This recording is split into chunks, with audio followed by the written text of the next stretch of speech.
watching the station covering all of the DMV. This is DC News Now. Good afternoon, and thank you for joining us for the news at noon. I'm Mark Hall. We have two top stories this afternoon out of Arlington, Virginia. There's a water main break on South Walter Reed Drive impacting residents and schools in the area. And we're also learning new information from investigators about a house explosion back in December. We're sending it over to DC News Now's Haley Milan with the latest on that house explosion.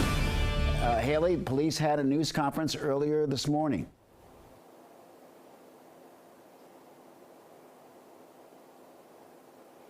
Mark, we learned so much during this press conference. We had so many questions following that December 4th explosion, and now we finally have a little more clarity as much as investigators were able to uncover for us. First of all, we learned that Wu acted alone that night, that there was no terrorism component to this whatsoever. The FBI thoroughly looking into all possibilities there, and we did learn that he'd essentially throughout the day and even months prior been stockpiling explosives and weapons in his home.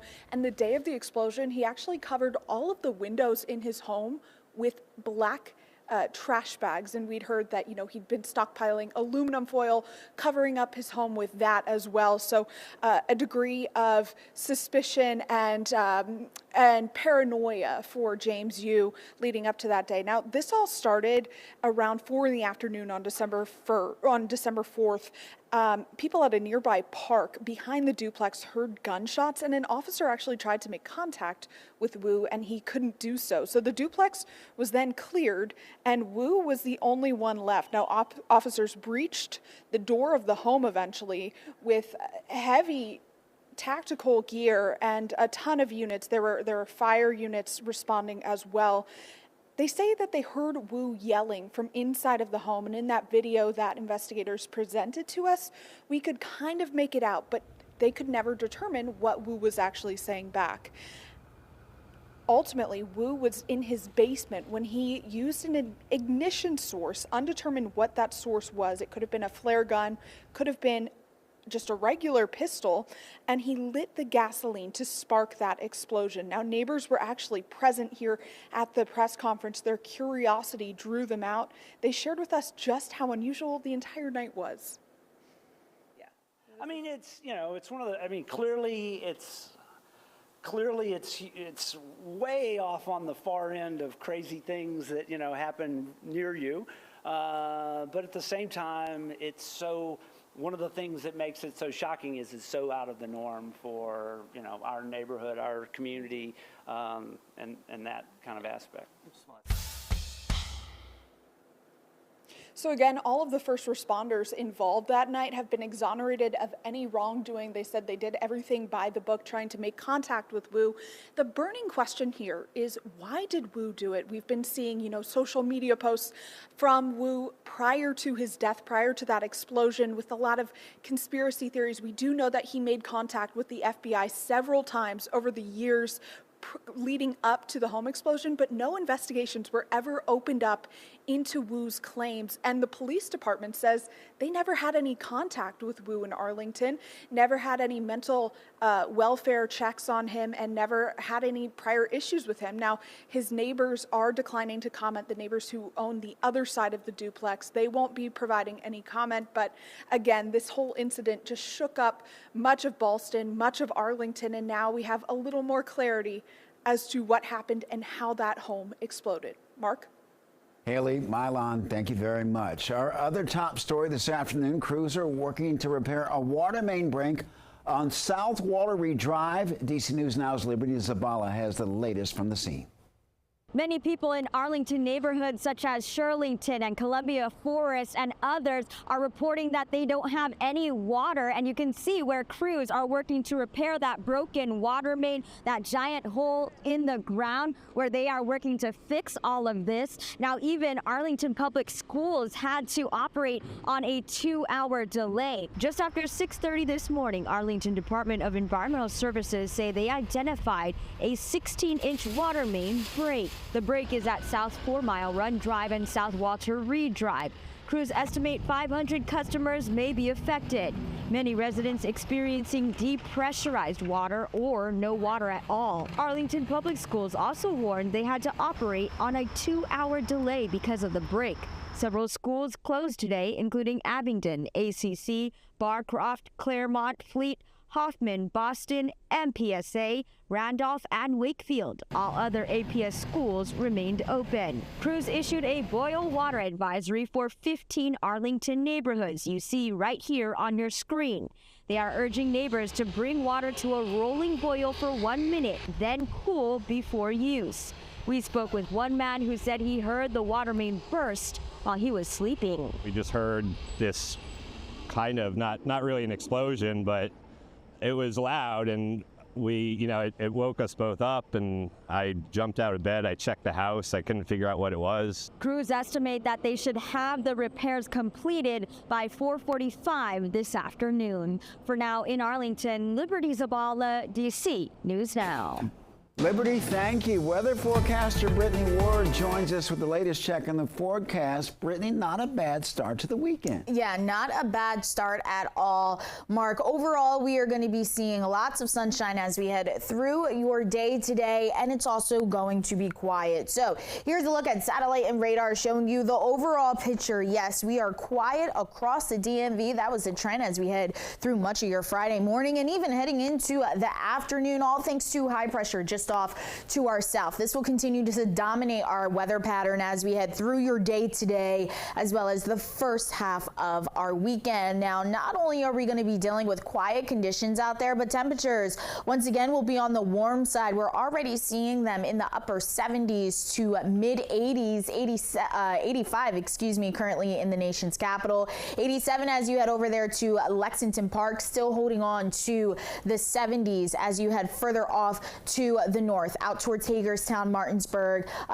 even Cumberland, 79 currently in Hagerstown. So again, not a bad start to our Friday. Now, taking a look at those dew point temperatures, they're looking pretty nice as well. We're going to be seeing them mainly in the upper 40s to lower 50s, giving you that comfortable feeling when heading out, and that lower humidity that's going to be sticking around as we head through your weekend. So if you plan on hitting the pools, not going to be a bad forecast, at least to open up the weekend. Temperatures today will be getting into the mid 80s across much of the area. A mixture of sun and clouds will be the trend.